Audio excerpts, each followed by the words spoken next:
खरं तर महानगरपालिकेच्या प्रचाराची रणधुमाळी सुरू आहे. सगळेजण प्रचारात गुंग आहे. मात्र माजी महापौर अर्चना डेहनकर या धामधुमीमध्ये स्वतःचा प्रभाग जो प्रभाग क्रमांक 17 आहे त्याच्यापासून दूर आलेला आहे. नेमकं काय झालं की त्यामुळे त्या स्वतः माहेरी निघून आल्या? अर्चनाताई, काय नेमकं असं घडलं की तुम्ही आत्ता माहेरी दिसताय? खरं तर प्रभाग क्रमांक 17 गणेशपेठ परिसरामध्ये आपण दिसायला पाहिजे होते. नाही, म्हणजे महानगरपालिकेच्या निवडणुका होऊ घातलेल्या आहे आणि त्याच्यातच आता रणधुमाळी निश्चितच आहे. परंतु माझ्याही घरामध्ये म्हणजे माझे पती जरी असले विनायक डेहनकर, तरी ते सुद्धा भारतीय जनता पक्षाचे कार्यकर्ते आहेत, पदाधिकारी आहे. अनेक वर्ष त्यांनी पण काम केलं आहे. त्यांनी आपली इच्छा दर्शवली पक्षाकडे की मला सुद्धा या प्रभाग 17 मध्ये आता उमेदवारी हवी आहे. पण ती उमेदवारी काही कारणाने त्यांना नाकारल्या गेली आणि त्यांनी अपक्ष उभं राहण्याचं ठरवलं. त्यामुळे मी त्यांना विनंती केली किंवा मी त्यांच्याशी चर्चा केली. त्यांना म्हटलं की तुम्ही अपक्ष उभं राहू नका, पण त्यांची भूमिका ही ठाम आहे की मी उभी राहणार आहे. त्याच्यामुळे मला असं वाटलं की मला ते पटलं नाही. मी पण आता 94 पासून भारतीय जनता पक्षाचं काम करते. म्हणजे सुमित्राताईंच्या सोबत काम केलं नसेल, पण सुमित्राताईंना पाहिलेलं आहे, त्यांच्यासोबत त्यांचे विचार ऐकलेले आहेत. या सगळ्या या 25-30 वर्षाच्या काळामध्ये असे अनेक चढउतार पाहिलेले आहेत. भारतीय जनता पक्षाच्या अनेक मोठ्या नेत्यांना सुद्धा पाहिलेलं आहे. म्हणजे खरं तर बावनकुळे साहेबांना तर मी तो प्रसंग खूप जवळून पाहिला की त्यावेळेला ज्यांच्यावर ती परिस्थिती आली होती की पक्षाने एक वेळेला त्यांना थांबायला सांगितलं होतं. पण जसं अटलजी म्हणतात ना की अंधेरा छटेगा कमल खिलेगा, तर प्रत्येकाच्या मनात जो कमळ खिळण्याची परिभाषा वेगवेगळी आहे, तसं त्यांनाही जर वाटत असेल की माझ्यावर अन्याय झालेला आहे पण कुठेतरी हे, तर त्यांनाही तीच पक्ष त्यांच्याशी विचार करेल पुढे काही. पण त्यांची भूमिका ठाम आहे की मला अपक्षच उभं राहायचं आहे. आणि याचं कारण हे आहे की या प्रभागामध्ये त्यांनी बाहेरचा उमेदवार म्हणजे काँग्रेसचा उमेदवार आणला आहे आणि दुसरा एक प्रभाग 33 मध्ये राहतो त्या उमेदवाराच्या बायकोला इकडे तिकीट दिले, जेव्हा की अनेक महिला या ठिकाणी आहेत. एकंदरीत जी काही निर्णय पक्षाने घेतला तो त्यांना मान्य नाही आहे. कारण अनेक कार्यकर्ते पण आहेत की जे अनेक वर्षापासून काम करतात त्या प्रभागामध्ये, त्यांच्यापैकी कोणाला तरी युवकाला द्यायला पाहिजे होती. पण असा निर्णय पक्षाने घ्यायला नव्हता पाहिजे आणि म्हणून मी अपक्ष राहतोय असं त्यांचं म्हणणं आहे. पण तुम्ही आता तसं त्यांचं उदाहरण दिलं बावनकुळेंचं, संयम कसा बाळगावा, राजकारणात संयमाला फार महत्व असतं. तुम्ही पण त्यांना परावृत्त करण्याचा प्रयत्न केला, त्यावरून तुमची चर्चा पण झाली असेल. ते मी म्हटलंच त्यांना, मी तुम्हाला आधी सांगितलं की तुम्ही अपक्ष उभं राहू नका. या संदर्भात मी त्यांना आपली भूमिका ठाम सांगितलेली आहे की माझं तुम्हाला सहकार्य नसणार आहे. आणि म्हणजे त्या पलीकडेही ते जर उभे राहत असेल, ते त्यांच्या बळावर उभे राहत असेल, तर त्यांचा काय निर्णय आहे हे तुम्ही त्यांना विचारलं तर जास्त संयुक्तिक होईल. अगदी ते झी 24 तासशी बोलले सुद्धा काल रात्री आणि त्यांनी सगळी आपली भूमिका सुद्धा मांडली की आमच्यात या विषयावरून चर्चा होती आणि वैचारिक द्वंद्व सुद्धा होत होतं आणि त्याच्यातूनच आम्ही या विषयावरून वाद नको म्हणून मी तिला सांगितलं माहेरी जा. नेमकं काय म्हणजे आपण माहेरी येण्यात तुम्ही माहेरी थेट निघून आला?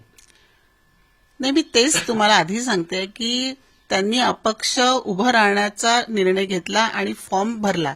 मला वाटलं ते फक्त बोलतात पण नाही, पण ते सबमिट करून आले. 30 तारखेला लास्ट डेट होती त्या दिवशी. आणि आल्यानंतरही संध्याकाळी म्हटलं की भराल की नाही, ते म्हणा की मला उभं राहायचं. तर मी म्हटलं ठीक आहे, मला त्याच्यात मी तुम्हाला सहकार्य करणार नाही, कारण मी भारतीय जनता पक्षाचा प्रचार करणार आहे. त्याच्यामुळे इथे थांबणं मला संयुक्तिक नाही. मी बाहेर राहून भारतीय जनता पक्षाचा प्रचार करेन. म्हणजे आता माहेरी आले ते? हो, नक्कीच. तर मला फक्त आता एक महत्वाचा प्रश्न असा विचार की प्रभाग क्रमांक 17 मध्ये जाऊन प्रचार करणार आहे भाजपा उमेदवाराचा की पतीचा, नेमकं काय? नागपूर शहरामध्ये बाकी प्रभाग जे आहेत, आज प्रभाग 17 सोडल्यानंतर 37 प्रभाग आहेत आणि नागपूर शहरामध्ये भारतीय जनता पक्षाने मला महापौर होण्याचा जो मान दिला, त्याच्यामुळे निश्चितच समाजामध्ये आणि लोकांमध्ये माझं नाव आहे किंवा तशा प्रकारचा संपर्क पण आहे. त्याच्यामुळे भारतीय जनता पक्षाच्या उमेदवाराचा बाकी ठिकाणी प्रचार करायला मला अडचण होणार नाही असं मला वाटतं. पण प्रभाग क्रमांक 17 मध्ये नाही. कोणाचा प्रचार करणार मग तिथे? प्रभाग 17 मध्ये प्रचार करायची वेळ आली तर, पण मी शक्यतोवर तिथे जाणार नाही, म्हणून तर मी मनीषनगरला आले ना, माहेरून प्रचार करते. सगळ्यात महत्वाचं खरं तर म्हणजे विनायकजी 1984 पासून मला जेवढं माहिती आहे की 1984 पासून पक्षाशी जुळलेले आहेत त्यांच्यावर सगळा अन्याय झाला. त्यानंतर असे अनेक जण भाजपामध्ये की त्यांनी संघर्षाचा काळ काढला. आपल्यालाही 2दा नगरसेवक पद दिलं, महापौर पद पण सुद्धा दिलं. अनेकांना ते मिळालेलं नाही. असे अनेक तुमच्या आजूबाजूच्या परिसरामध्ये सुद्धा राहतात. त्यानंतर एवढी नाराजी त्यांची. आता त्यांची नाराजी आपण त्यांनाच विचारली तर जास्त संयुक्तिक राहिला. पण आता कधीपर्यंत तुम्ही माहेरी राहणार नाही? ते अजूनही मला वाटतं 2 दिवस आहेत फॉर्म वापस घेण्याचे. बघू, आपण प्रयत्न करू. म्हणजे तुम्ही त्यांच्याकडे म्हणजे अजून काही वरिष्ठ नेत्यांकडनं निरोप वगैरे की समजवण्याचा प्रयत्न, तुम्ही समजवण्याचा सातत्याने टेलिफोनिक चर्चा तर सुरू असेल? नाही, मी काल बोलले होते परवा पण त्यांना की फॉर्म तुम्ही, पण सध्या त्यांची अजून तो राग शांत झालेला नाहीये. बघू, वेट अँड वॉच. खरं तर ताई माहेरी आल्या आहे, पण हे असं कारण किती वर्षांनी माहेरी आल्या, तुम्हाला काय सांगाल? आणि हे जे परस्पर शाब्दिक ज्या चकमक झाल्या किंवा त्या वादातून आला, काय तुमची प्रतिक्रिया आहे भाऊ? नाही, त्या नेहमी दरवर्षी आमच्याकडे महालक्ष्मीचा कार्यक्रम असतो मोठा, तेव्हा अगदी 3 दिवस असतात त्या. पण अशा राहिलेल्या नाही ते आजपर्यंत कधीच. पण मग तुम्ही भाऊजींना समजून सांगण्याचा प्रयत्न केला की हे राजकीय वाद नाही, ते राजकीय आहेत, त्यांचा राजकीय वाद ते सोडवतील ना, आम्ही काय बोलणार. खरं कुटुंबामध्ये हा राजकीय वाद त्यामुळे जास्ती चर्चा होते सगळी.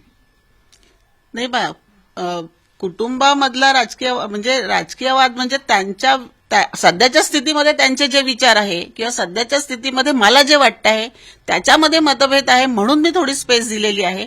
कौटुंबिक किंवा आमचं जे पर्सनल आहे त्याच्यामध्ये कुठेही आमचा वाद नाही आहे.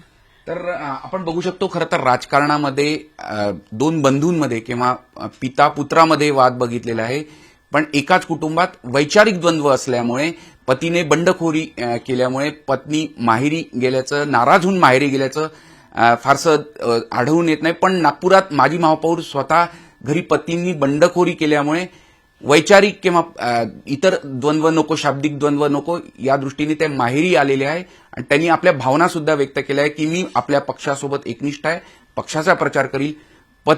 पती आपल्या भूमिकेवर ठाम आहे, त्यामुळे मी माहेरी राहून इथूनच पक्षासाठी आपली भूमिका आणि प्रचार करणार असल्याचं ते सांगताय.